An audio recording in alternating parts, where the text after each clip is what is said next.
Hello, I'm the Pink Phantom, and this is my podcast.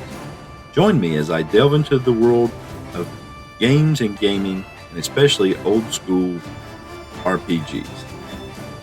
Together, let's voyage into the astral realm and check out my Phantom Thoughts. In this episode, I've got a call from Jason, I've got a question about rules, and we go back to the world of the Tales of the Dragon Slayers.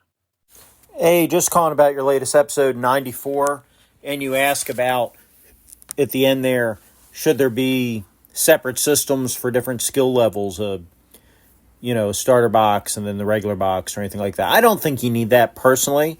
I think if we look back again at the standard, the old TSR stuff, a lot of those games, all in the same rule book, had the basic game and then the advanced game. We see that in Gangbusters. We see that in Star Frontiers. We see that in Boot Hill. And in there, they taught they had the basic concepts there, and you could play with the basic concepts, or you could dive into all the advanced rules. Aces and Eights does this as well, by Kenzerko. So there, I like that. I don't think you need separate stuff. I think starter sets are a cash grab, honestly. Because if you're a serious player, you're going to want the full rule book. That's just my personal opinion. So it's one thing if you're talking about the difference between a box set is you get the rules and you get dice and you get a map and you get stand-ups and an adventure as compared to just buying the rule book by itself, then I think in that case a box set makes a lot of sense. But if you're talking about giving a stripped-down version of the rule book so you have to buy the standard rule book in addition to the starter set, now you're just fleecing your customers, in Jason's opinion. But yeah, I think you can go back to the old style, what TSR did, and include the basic and advanced rules in the same book. So you've got them all there, and if somebody wants to do their first game with all the rules in the book, they can do that. Or if they just want to start with the basic part of the book, get those concepts down, and then move on to the more advanced stuff, that's cool too. So that's just my opinion. I hope other people call in because I look forward to hearing theirs. Thank you, Jason. I guess in some way I was thinking a lot about the Beck Me box sets where as you moved up in levels, there would be a box set for each one. And, in terms of having all the rules together, I think that is a great thing because you do have the rules that you can have. I mean, you have all the rules and you can use them as you want to. I think there is a maybe a bit of overwhelming depending on how much rules you have for someone, particularly someone who's new to the hobby or new to the particular game. It could be a little overwhelming. I'm thinking about also how D&D has traditionally broken up, even when they've had kind of all the rules, so to speak, together. They've been in separate books. You have the Player's Handbook, you have the Dungeon Master's Guide. And, there's sort of the expense factor.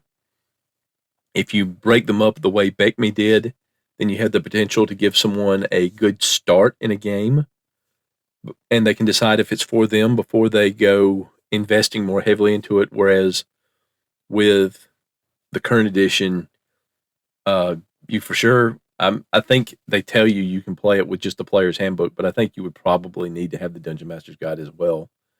And so you're talking about easily $100 worth of books. I mean, now you could probably get them for much less than that, but when they were first published, it was probably about $100 to buy those two books because you were looking probably about $50 a book or more. So that's more along the lines of what I was thinking. And I did say starter sets because, I mean, games have had starter sets. I do think you're right that if you strip it down too much to where it's just, oh, here's a starter set, then yeah, where you have to buy the whole thing again, then yeah, that's kind of a cash grab. But I think if you split it up more Beck Me style, where, okay, here's the starter and then this builds on this, where you're not buying the same material a second time when you make that second purchase, I think that would be okay and maybe not so much the cash grab. But it is an interesting discussion, and I'd like to hear others' opinions on it as well. Thank you. In the last few episodes, I've been asking what is considered rules light, and talking about what is a rules light game. Is it the amount of rules? Is it the amount of cognitive effort you have to do to play with the rules? What I'm asking this time, or pondering, I guess, it may not necessarily be asking, I'm just train of thought here. How important are the rules? Now, I don't mean having a rule set or having a set of procedures that you use, but having a specific rule. What is any specific rule in itself worth? And what brought this up is, and I guess this is kind of ongoing, but in particular, in sort of the wargaming circles that I've been watching, there's a question about how a specific rule in a game from the 1970s works, and much concern that they have been by people that they have been playing it wrong all this time, and that there are people out there who have access to newsletters and information that would inform the usage of this rule, and that it's wrong for them to not have put it in a blog or mentioned it before. Why haven't you mentioned this? People have played this. Why haven't they mentioned it? And it seems like it's an over obsession to me with a very particular section of a rule set that's at this point 50 years old, or almost 50 years old, depending on what edition you're looking at. And I have to think that there are also, I have happened to think that I've also seen throughout the last few years among those who claim to be reproducing the old ways in a way that hasn't been done in a long time, that they are pursuing this micro precision with how exactly were they playing. Not necessarily the style of play, but the exact rules. What were the rules? How are they playing? Why hasn't anybody recorded this? If you have recorded this, why haven't people blogged about it? Why haven't they made videos about it? What's going on here? And in some cases, it's more a general idea of the style of play. But in some cases, it gets very specific and gets very into minutia about gameplay from the 1970s. And it strikes me that the very people that they're trying to emulate in a way, that they're trying to find out what rules are they using, what do they mean by this rule, are people that in all the talk I've heard about them, people who have interviewed them, people who have talked to them, people who have played with them, that these guys, and specifically I'm talking about Gary Gygax and Dave Arneson, they were not that overly concerned with the rule set. Yes, they experimented with rules. They talked to each other about how they played and what rules they used and why. But they experimented with rules. That was what they did. And this is something I've seen a lot in the miniatures wargaming hobby as I've gotten more and more into that. People buying sets of rules and reading them over and mixing and matching and using them in a way that suits them, that suits the way they play.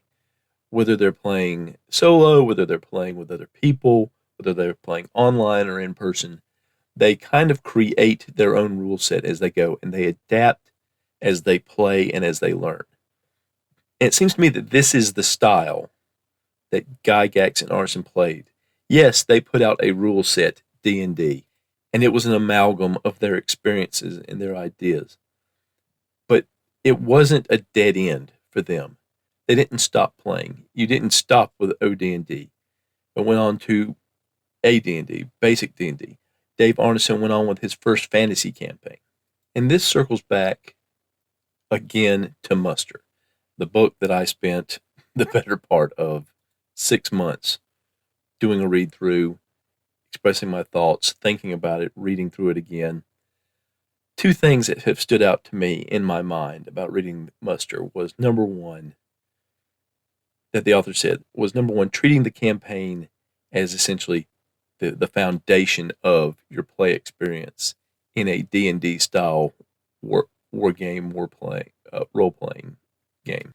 And number two, talking about using the rules as sort of a genre emulation, emulating the style of adventure that you're trying to replicate, whether it's from books or movies or television shows or what have you.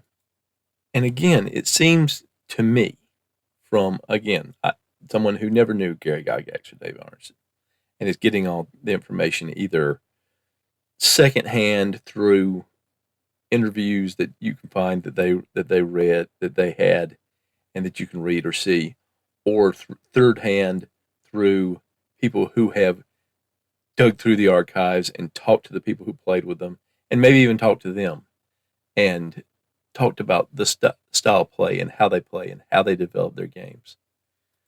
I think they did treat their games as it's really the campaign that's important, and the rules will adapt to the style of adventure we're seeking to have. So, of course, that would mean that the rules would be different when they were lower level characters delving dungeons, as opposed to when they were higher level characters dealing on the level of nations and planes of existence and dealing with gods and demons and devils and things of that nature. But they were constantly changing. People always, sometimes you see these arguments, well, Gary never played that way. Well, Gary probably did play that way a few times, and then he moved on. His game evolved. He changed the rules. He had a different idea. He went in a different direction. I mean, even after he was pushed out, essentially, of TSR, he developed 2 more game systems and worked on a third, the Castles and Crusades system. Dave Arneson, after he was pushed out of TSR and had the legal battle with them over how much they had to pay him, how much he was responsible for the current editions of Dungeons and Dragons, he went on with his Blackmore campaign, and he went through several companies, giving them the rights to publish material and working with them on the style of game that he wanted to play. And it's an evolving thing.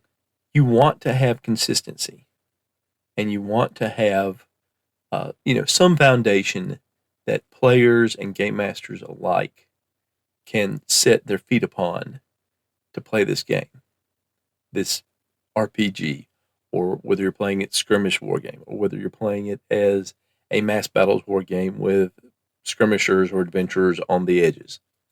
But how much is any particular rule worth in that context? In an evolving campaign setting, can there be a rule or a small set of rules that must be immutable, and that it must be so very important to have those rules to play the way they did in 1968, in 1974, in 1979? So that's what I've been pondering upon. If anyone has any thoughts on this, you can send me a message on Discord. I'm the Pink Phantom there. You can send me an email or attach a audio file to an email and send it to phantomthoughtspodcast@gmail.com. And I actually did get, a few episodes ago, a message through the Spotify for Podcasters message app on my podcast page there. That's podcasters.spotify.com/pod/show/phantom thoughts. You can reach me at SpeakPipe at speakpipe.com/phantom thoughts, or you can call into my Google Voice number if you're in the United States, 864-209-1441. All this information will be repeated at the end of the episode, and you will find it in the show notes. And now, more from my solo AD&D RPG campaign, Tales of the Dragon Slayers. Day 115 since the start of the Red Dragon's rampage. After the most recent delve. As the party approached their home area of the keep, the conversation was lively. Katya and Bernie alternated discussing the potential knowledge to be found in the various libraries and laboratories, while asking Sven about the Queen Ant's intrusion into his mind. Sven, as before, was adamant that while the Queen did control his voice, his mind was his own. Meanwhile, Harl continued to tease Quinn about his hammer axe throwing, advising him to go back to the bow. They were greeted by the newly arrived Castellan, Briscoe. His somber demeanor calmed their post-delve energy. We've received word from Fort Ettrock. The group, including Cudgel and Prier, was ambushed by a pack of werewolves just outside the merchant's town. The archers, one of the clerics, and Prier were struck down. Cudgel was mauled, but Mantor was able to escape with him. The party was crestfallen. Later, they visited a recuperating MacLeod. You heard, he said as he saw their faces. The party nodded. But we still have the ring, Katya said. She knew how MacLeod and Prier had bonded while adventuring. There's at least one wish left.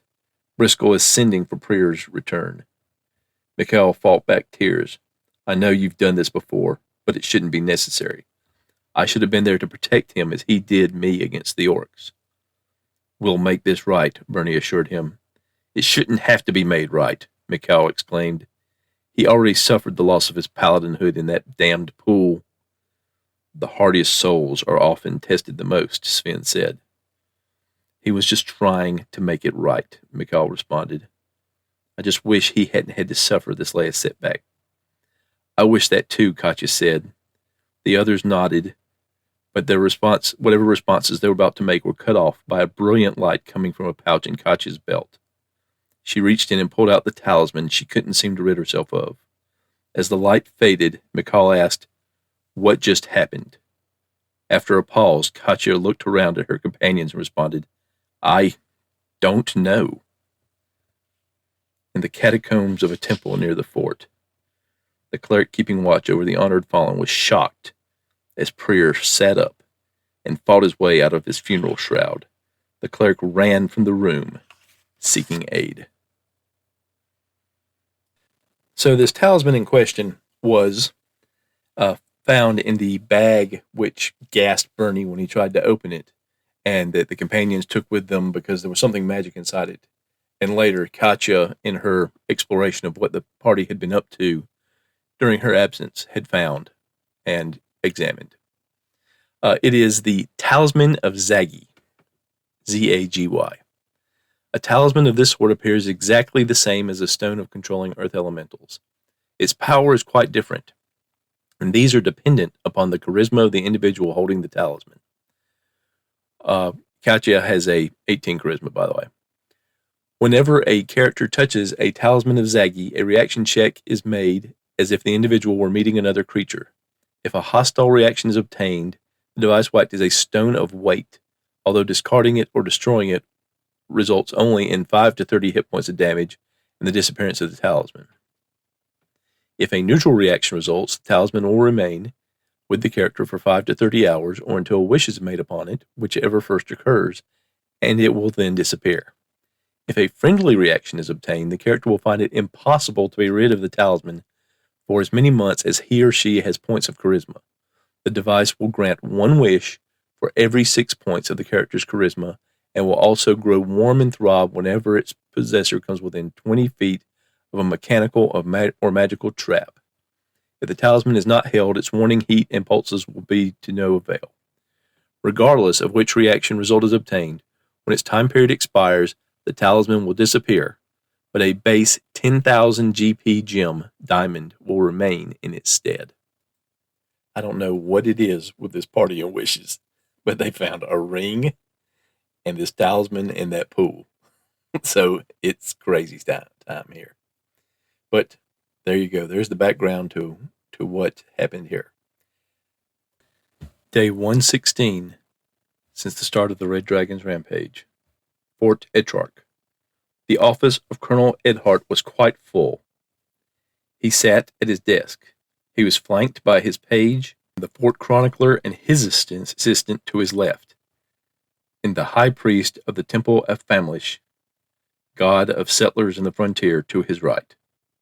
Along the right wall, several other priests of multiple denominations were arrayed.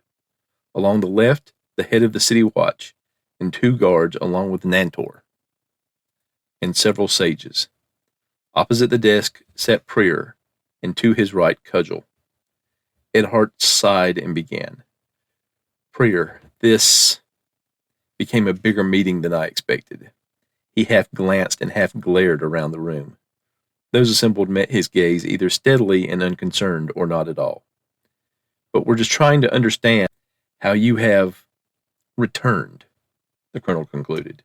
Were you sent back by Kyrius? One of the clerics insisted, almost before Edhart had finished speaking. The others around the room looked at each other. Higher-level clerics of Kyrius were almost always inhumanly intense.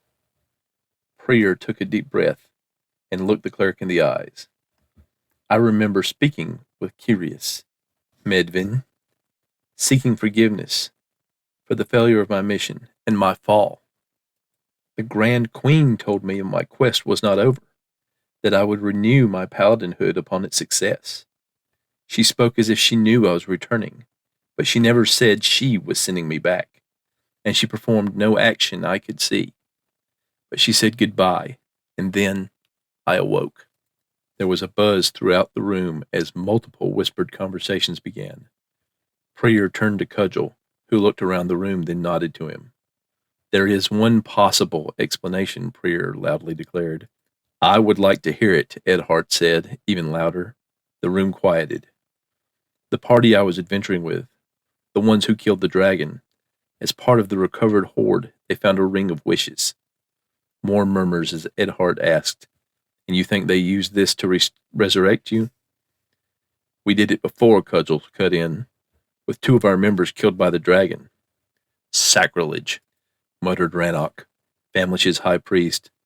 Life is the province of the gods. And you think you were still in the favor of Kyrius? Interjected Medvin. Prior answered both, looking at each in turn. The gods allowed it, and Kyrius told me I had a mission, and allowed me to remember she said it. More murmuring, interrupted by Colonel Edhart. Well, this discussion has moved beyond my purview.